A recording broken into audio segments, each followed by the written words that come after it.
아멘. 우리 다 함께 오늘 하나님 말씀 보겠습니다. 오늘은 마태복음 12장 9절에서 21절 말씀입니다.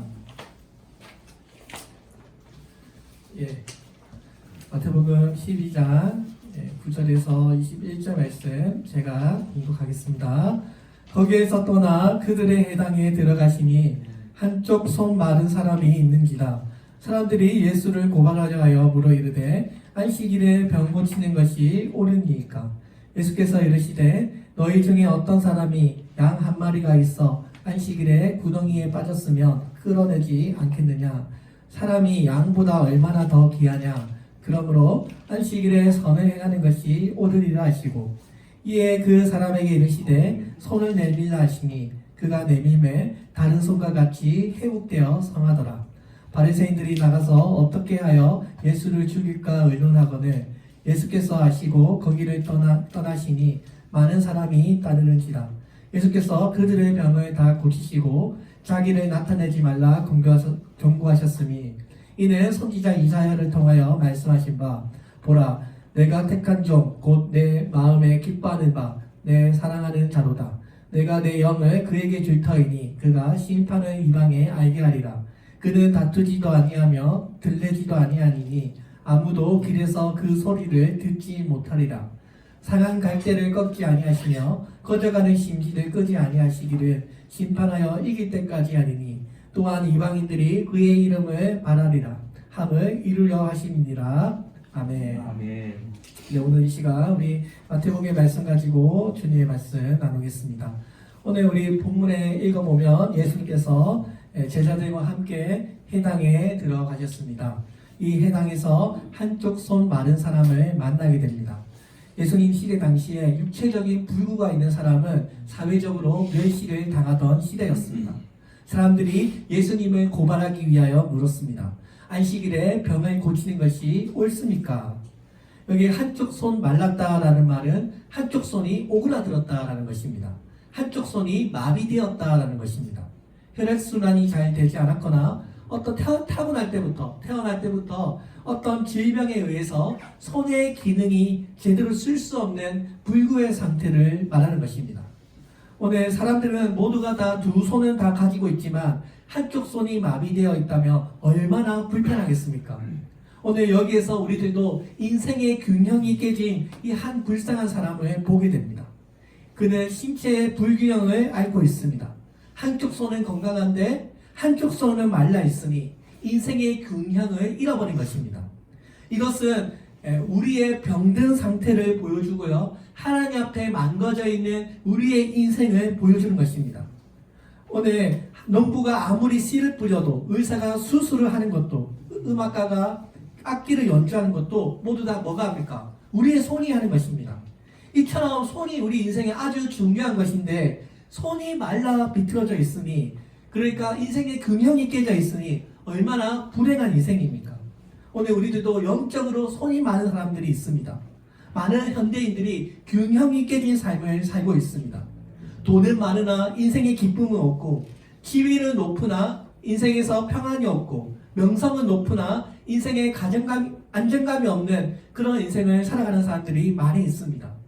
인생을 살면서도 인생의 진정한 의미를 모르고 육체는 건강한데 영적으로는 병들어 있는 사람들을 우리가 보게 됩니다. 생활은 안정되어 있으나 정신적으로는 불안정한 사람을 우리가 보게 됩니다. 말하자면 오늘 이 손이 마른 사람처럼 인생의 균형이 깨진 병든 존재라는 것입니다. 오늘 한 가지는 건강한데 한 가지는 병든 채 살아가는 손 마른 사람이 이 세상에 얼마나 많습니까? 이 예수님 시대 당시에 이 손을 고치는 것은 불가능하다고 여겼습니다. 하나님의 능력이 아니고서는 절대로 고칠 수 없는 질병이라고 여겨졌습니다. 여기서 예수님께서 여기에 모인 사람들에게 말씀하십니다. 11절에서 너희 중에 어떤 사람이 양 한 마리가 있어 안식일에 구덩이에 빠졌으면 끌어내지 않겠느냐? 사람이 양보다 얼마나 더 귀하냐? 그러므로 안식일에 선을 행하는 것이 옳으리라. 여러분, 여기 지금 예수님께서 뭐라고 말씀하십니까? 안식이 아무리 안식일이라고 하더라도 지금 여기 사람이 죽어가는데 그냥 내버려 둬서 되겠냐 하는 것입니다. 아무도 그를 거들떠보지 않는데요. 예수님께서 그에게 손을 내미십니다. 예수님께서 그에게 도움의 손길을 베풀어 주십니다. 13절에서 이에 그 사람에게 손을 이르시되 손을 내밀라 하시니 저가 내밀매. 손을 내밀어라 명령하시자 그가 속히 손을 내밀었습니다. 오늘 여러분, 우리가 좋은 일을 하는 데 있어서 주저할 필요가 없다는 것입니다. 오늘 예수님께서 그를 고쳐주겠다라고 말씀하시자 그는 아무런 망설임 없이 주님의 손을 잡았습니다. 그리고 그가 손을 내미자 다른 손과 같이 완전히 회복되었습니다. 예수님께서 그의 손을 회복시켜 주신 것입니다. 오늘 이렇게 예수님 앞에 손을 내민다는 것은 주님께 기도한다는 것입니다. 내가 누구인가에게 손을 내민다는 것은 그 사람의 도움을 청한다는 것입니다. 오늘 우리 이 시간 우리가 주님 앞에 손을 내밀어야 합니다. 하나님과의 화해. 언제 손을 내미십니까? 우리가 화해할 때, 악수할 때 손을 내미지 않습니까? 이 손을 내민다는 것은 나는 더 이상 당신과 싸울 의사가 없다는 것을 뜻하는 것입니다. 당신과 아름다운 관계를 맺고 살고 싶습니다라는 것을 뜻하는 것입니다.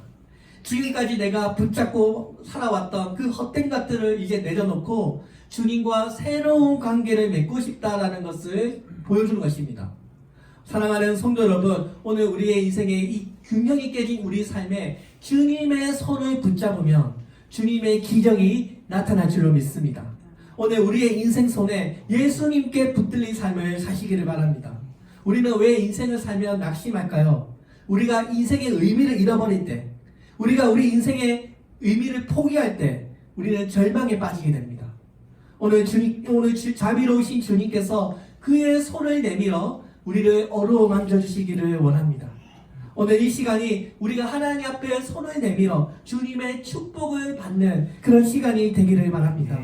여러분, 태어날 때 나는 불구자야, 나는 할 수 없어, 여건과 환경만 탓하지 마시고요, 주님 앞에 손을 내미시기를 바랍니다. 사연 없는 사람이 없고요.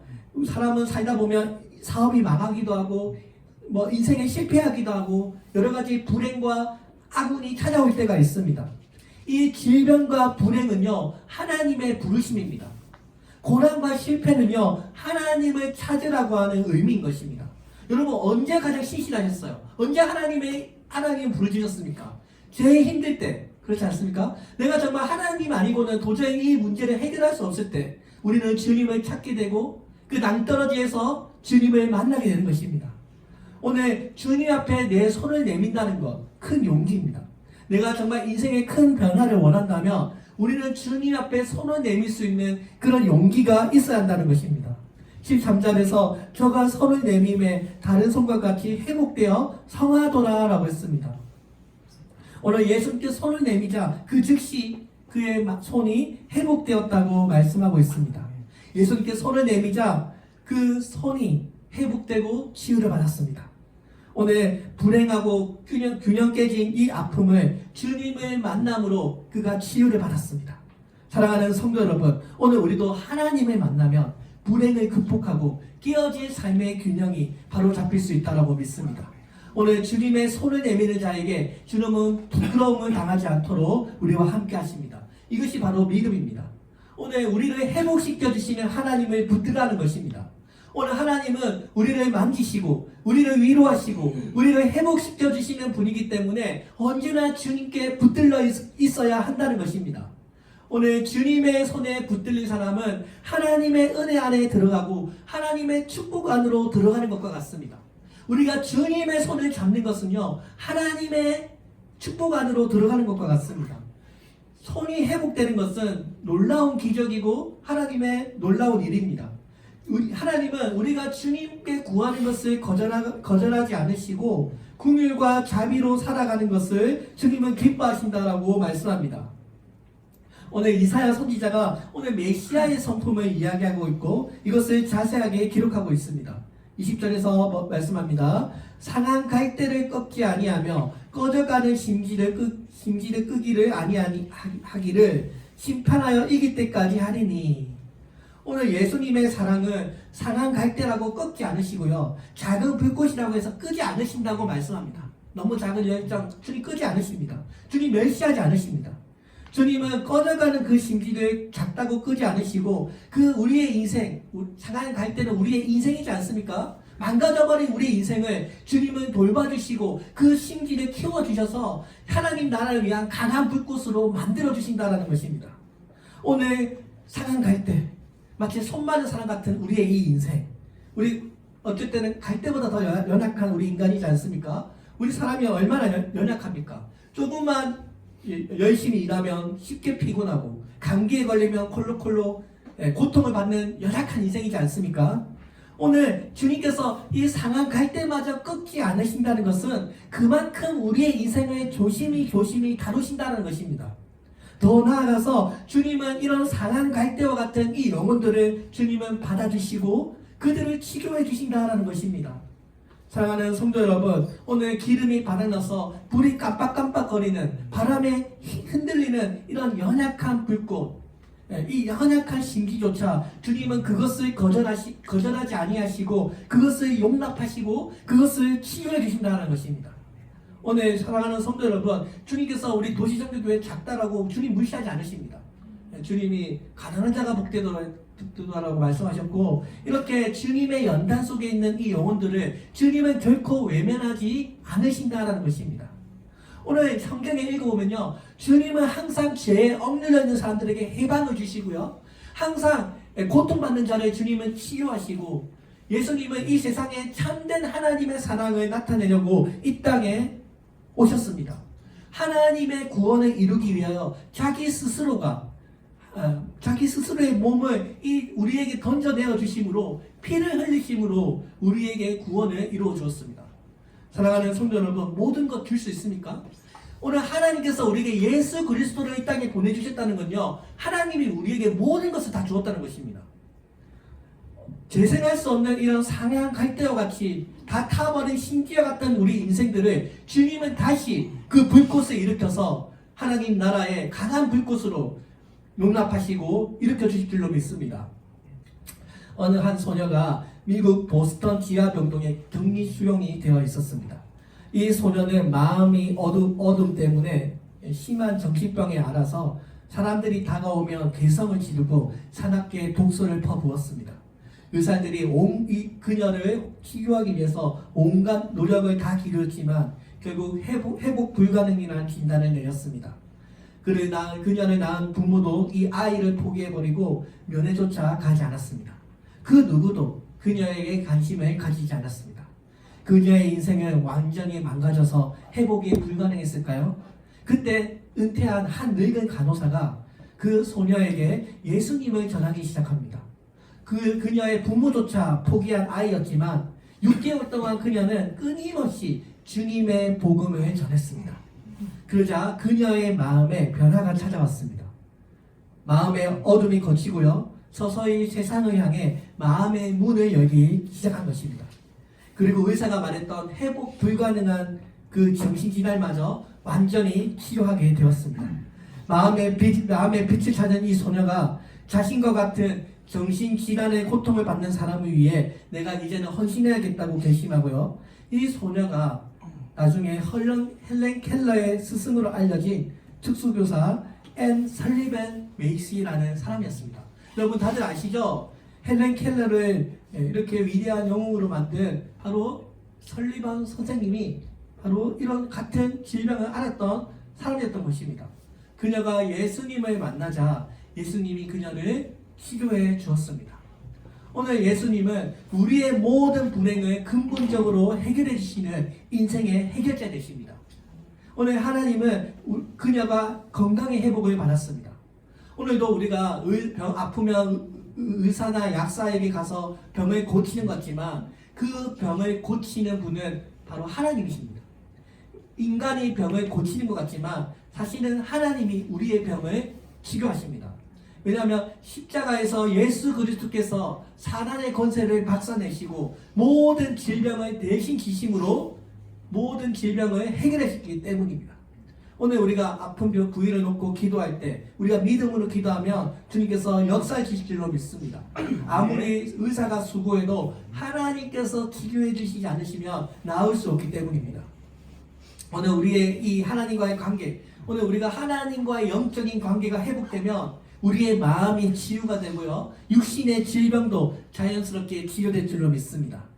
온 성도들이 가장 먼저 영적인 회복을 이루도록 기도합시다.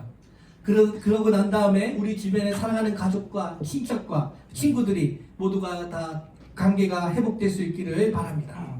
오늘 지금까지 손 한쪽이 말라서 수년 동안 불편한 인생을 살았던 이 사람을 주님께서 회복시켜 주었습니다. 그가 이제 손이 회복되니 많은 일을 할 수 있게 되었습니다. 그가 일을 할 수 있게 되었다는 것은 정상인으로 살아갈 수 있게 되었다는 것입니다. 이제 그의 삶의 가치가 회복되었습니다. 고침을 받은 이 사람은 이제 삶의 재미가 났습니다. 살아가는 재미를 찾았습니다. 인생의 가치를 맛보게 되었습니다. 여러분, 이처럼 우리가 주님의 만남으로 우리의 인생이 회복되면요, 우리는 행복할 수 있고 깨어진 우리의 삶도 다시 회복될 수 있을 줄로 믿습니다.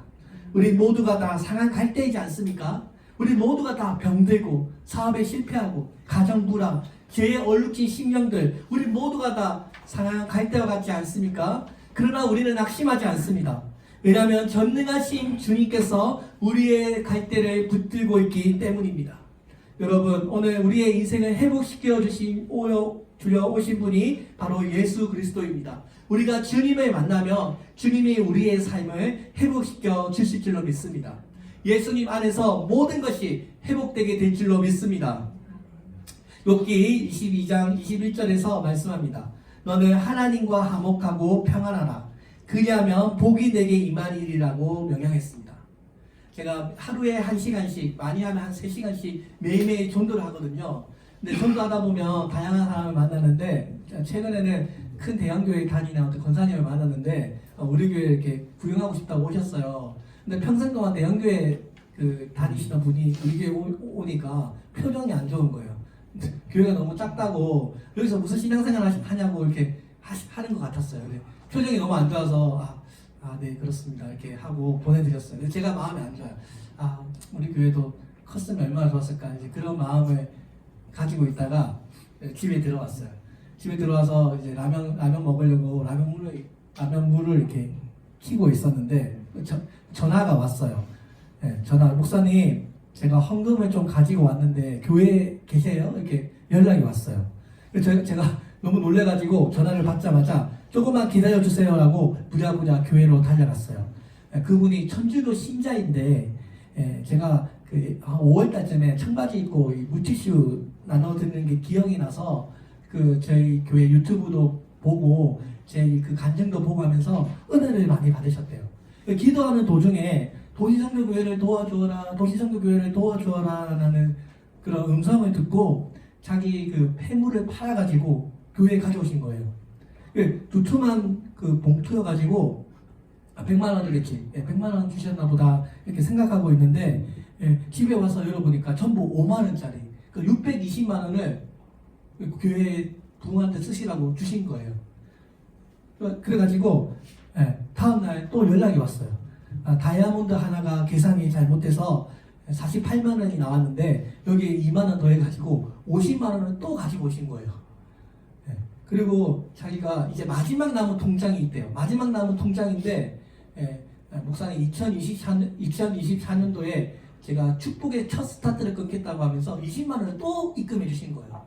그러면 620만 원, 그러면 670만 원, 20만 원 하면 690만 원.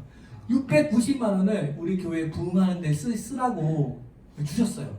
여러분, 제가 1명씩도 없고요. 저는 제 기억도 안 나요. 하도 많이 뿌려가지고 제가 기억도 안 나는데, 그분은 그거를 받고 기억하셔가지고 교회 부흥하는 데 쓰시라고 헌금을 주신 거예요. 사랑하는 성도 여러분, 1명씩도 없는 분인데 하나님이 시켜서 한다고 하시면서 헌금을 주셨어요. 하나님이 축복하시면 사람이 막아도 별 수가 없습니다. 제가 다 쥐어 짜내서 받은 축복이라서 제가 눈물을 울었어요. 제가 성경을 읽으면서 옥합을 깨뜨린 그 이야기 있죠, 마리아 이야기. 예수님 이거 받으셨을 때 예수님 우셨겠다는 생각을 하게 했어요. 2렙돈의 가부를 보하셨을 때 예수님 속으로 우셨을 거예요. 꼭 부흥해서 교회를 위해서 제가 쓰겠다고 말씀드리고 인사드렸어요. 사랑하는 성도 여러분, 이 모든 것을 다 주님이 하셨어요. 2023년도에 하나님께서 베풀어 주신 은혜를 제가 셀 수 없습니다. 올 한 해 전도에서 교인들도 많아졌고요. 생각하지도 못한 헌금들도 받게 되었습니다. 이 모든 것을 다 주님이 하셨어요. 누가 시켜서 그렇게 합니까? 여러분, 여기 누가 시켜서 나온 사람도 있습니까? 이 모든 것을 다 주님이 하셨습니다. 제 친한 목사님들도 요즘 시대에 뭐 나가서 전도를 하냐고, 요즘에는 강계 전도가 최고니까 성도들 시켜가지고 강계 전도 하라고, 노방 전도는 이제 끝났다라고 하는 말을 많이 들었는데요. 제가 그런 말에 귀 기울이지 않고 정해진 시간에, 정해진 장소에 꾸준히 전도하고, 목회, 모든 필요 없는 모임들 다 자제하고 오직 목회에만 전념하다 보니 하나님께서 우리 도시선교교회에 많은 복을 부어 주었습니다. 제가 2023 하나님께 기도한 것 중에, 하나님 2023년도가 끝나기 전까지 꼭 20명 되게 해주세요 기도드렸는데요. 19명에서 하나님 꼭 해주세요 기도했는데, 우리 김기조 성도님 오시면서 20명이 채워졌어요. 여러분, 이것도 누가 하신 겁니까? 하나님이 해주셨어요. 생각지도 못한 헌금들도 생겨나고, 교회가 조금씩 부흥하고 있고, 조금씩 주님의 능력을 우리가 이곳에 이루어 나가고 있습니다. 오늘 하나님은 살아계시고요. 열심히 말씀 읽고 기도하면 주님이 반드시 역사하십니다. 오늘 예수님은 우리의 회복자 되십니다. 오늘 우리가 예수님을 만나 받은 은혜가 얼마나 많습니까? 오늘 우리가 주님 앞에 이 손 마른 자를 치유해 주신 것처럼 오늘 예수님은 살아계십니다. 오늘 예수님의 우리 인생에 찾아오시고요. 지금도 잃어버린 양들을 구원하고 계십니다. 오늘 우리 도시성교교회가 이 자신의 모든 전 재산 다 쥐어짜낸 이 축복을 우리가 정말 하나님 나라를 위해서 우리가 사용하기를 원합니다. 아마 이거 방송 보실 것 같은데, 제가 우리 나중에 교회 합장할 때 제가 사용하겠습니다. 그리고 이 전 재산을 제가 잊지 않겠습니다. 이 마음의 감동을 잊지 않고 제가 우리 교회 부흥하는데 꼭 이 밑바탕이 되도록 사용하겠습니다. 오늘 사랑하는 성도 여러분, 이제 2023년도 이제 마지막인데요. 하나님께서 주신 축복들이 많습니다. 저는 우리 이제 2024년도가 축복의 시작입니다. 2024년도에는 우리가 더 하나님의 나라를 위해서 쓰임받는 최고의 한 해가 될 줄로 믿습니다. 여러분, 교회가 잘 되면요, 여러분의 인생도 잘 될 줄로 믿습니다. 교회가 영적인 공장이기 때문에 영적인 공장이 잘 돌아가면 여러분의 인생도 잘 해결될 줄로 믿습니다. 여러분, 우리 도시성교교회를 위해서 기도해 주시고요. 오늘 이렇게 한 성도의 피와 땀이 곁들여진 이 헌금을 통해서 우리가 정말 더욱더 주님의 나라를 위해서 헌신하고 더욱더 단합하고 힘을 합쳐서 우리 도시성교교회가 정말 이곳에 정말 앉을 자리가 없도록 우리가 한번 같이 만들어 봤으면 좋겠습니다. 기도하겠습니다. 사랑하신 하나님 아버지, 감사합니다. 오늘 이렇게 하나님 연말까지 주님께서 우리 교회를 향하여 베풀어 주신 크신 은혜